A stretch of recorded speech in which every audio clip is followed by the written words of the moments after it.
Here's a quick walk around of a 1954 Vincent Black Shadow motorcycle. I'm going to cover what I can, and you guys can say in the comments what I screwed up and what I missed. But this was a 458-pound dry, 500-pound wet motorcycle and a top speed of 125 miles an hour that broke some speed records at the time that it was new. Now, starting up at the front, you can see that there is a girder fork, a girderolic fork is what they call it. So there is a damper there on the back of it that gives you some damping, and then it kind of rocks up and down.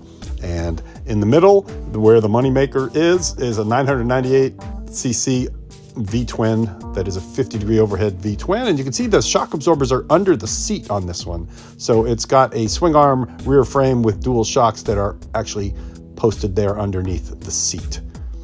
And it has dual 7-inch or 180 millimeter drum brakes in the front and the rear. And you can see how skinny it is there looking at it from the back. And if we sneak up into the cockpit, see the classic gigantic Smith's optimistic speedometer there in the middle. No tachometer on this particular model. And that just gives you a good idea of what the controls look like. And the seat height is 32 inches on this one. And this one is fitted with a dual seat, so you can bring the family along with you.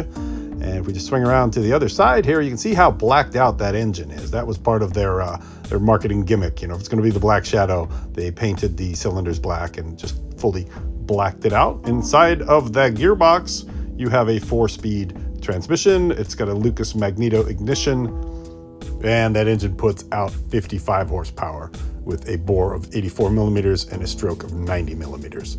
So almost square on the bore and stroke.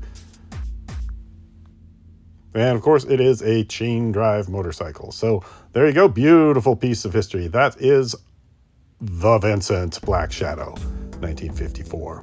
Thanks for watching.